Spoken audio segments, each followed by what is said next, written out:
Bonjour et bienvenue à toutes et à tous sur Qui vous connecte info, votre plateforme d'information de référence pour comprendre les enjeux sécuritaires, politiques et humanitaires dans la région des Grands Lacs. Merci de votre fidélité et de la confiance que vous accordez à notre travail d'information indépendante et professionnelle. En ce 19 février 2026, la situation sécuritaire dans l'Est de la République démocratique du Congo demeure extrêmement préoccupante. Alors que de nombreux espoirs avaient été placés dans l'annonce récente d'un cessez-le-feu, la réalité sur le terrain montre une toute autre image, marquée par la poursuite des affrontements armés, la peur des populations civiles et une crise humanitaire qui ne cesse de s'aggraver. Malgré l'appel solennel au cessez-le-feu lancé la semaine dernière par le président angolais João Lourenço, les combats se poursuivent dans plusieurs zones sensibles de l'Est congolais. Cette initiative diplomatique, soutenue par plusieurs dirigeants africains, visait à créer une dynamique de désescalade et à ouvrir la voie à un retour progressif à la paix. Toutefois, les événements récents démontrent que les engagements pris au plus haut niveau politique peinent à se traduire concrètement sur le terrain. Des affrontements violents ont été signalés dans la province du Sud Kivu, notamment dans les localités de Luvungi et de Bikenje. Selon des sources locales concordantes, des échanges de tirs nourris ont opposé les forces armées congolaises, FARDC, aux combattants du mouvement rebelle M23. Ces violences ont provoqué une panique généralisée parmi les habitants, contraints de fuir précipitamment leur village à la recherche de zones plus sûres. Sur le terrain, la confusion règne quant à l'origine exacte de la reprise des hostilités. Chaque camp accuse l'autre d'avoir tiré le premier, violant ainsi les engagements annoncés. Cette guerre de déclaration illustre la profonde méfiance qui persiste entre les parties et met en lumière la fragilité des mécanismes de cessation des hostilités mis en place jusqu'à présent. La reprise des combats a également ravivé les souvenirs douloureux d'un conflit qui dure depuis des années et qui a déjà coûté la vie à des milliers de civils. Dans de nombreuses zones rurales, les habitants vivent dans une peur constante, craignant aussi bien les affrontements directs que les exactions, les pillages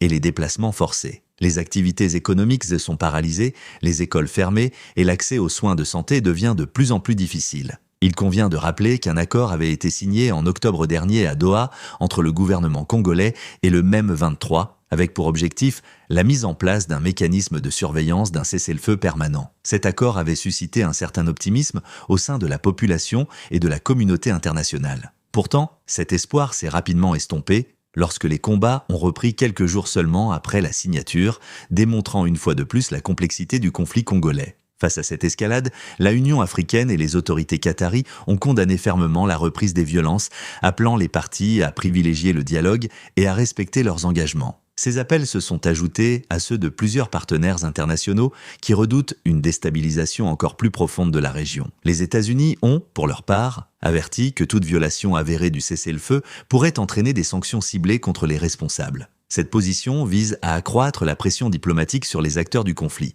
même si son efficacité réelle sur le terrain reste incertaine. De son côté, le M23 affirme poursuivre une lutte qu'il présente comme une action de protection des populations tutsis congolaises, qu'il accuse d'être la cible d'attaques menées par des milices Hutus. Le gouvernement congolais rejette catégoriquement ces accusations et affirme que le mouvement rebelle bénéficie d'un soutien extérieur, notamment de la part du Rwanda, une accusation que Kigali continue de nier. Pendant que les accusations diplomatiques se multiplient, les civils continuent de subir les conséquences dramatiques de ce conflit. Des milliers de familles ont été contraintes d'abandonner leur foyer, trouvant refuge dans des camps de déplacés souvent surpeuplés et manquant de ressources essentielles. Les conditions de vie y sont extrêmement précaires, exposant les populations les plus vulnérables, notamment les femmes et les enfants, à de graves risques sanitaires. La crise humanitaire atteint désormais un niveau alarmant. Les organisations humanitaires alertent sur le manque de nourriture, d'eau potable et de soins médicaux dans de nombreuses zones affectées par les combats. L'accès humanitaire reste par ailleurs limité par l'insécurité persistante et la difficulté d'atteindre certaines localités isolées. Dans ce contexte, la Union européenne a annoncé une aide humanitaire dépassant les 96 millions de dollars afin de soutenir les populations touchées par le conflit. Cette assistance vise à fournir des services vitaux aux communautés affectées dans l'est de la RDC, ainsi qu'aux réfugiés ayant fui vers le Burundi, le Rwanda et la Tanzanie. Bien que saluée, cette aide reste insuffisante face à l'ampleur des besoins humanitaires. En ce 19 février 2026, le constat est clair.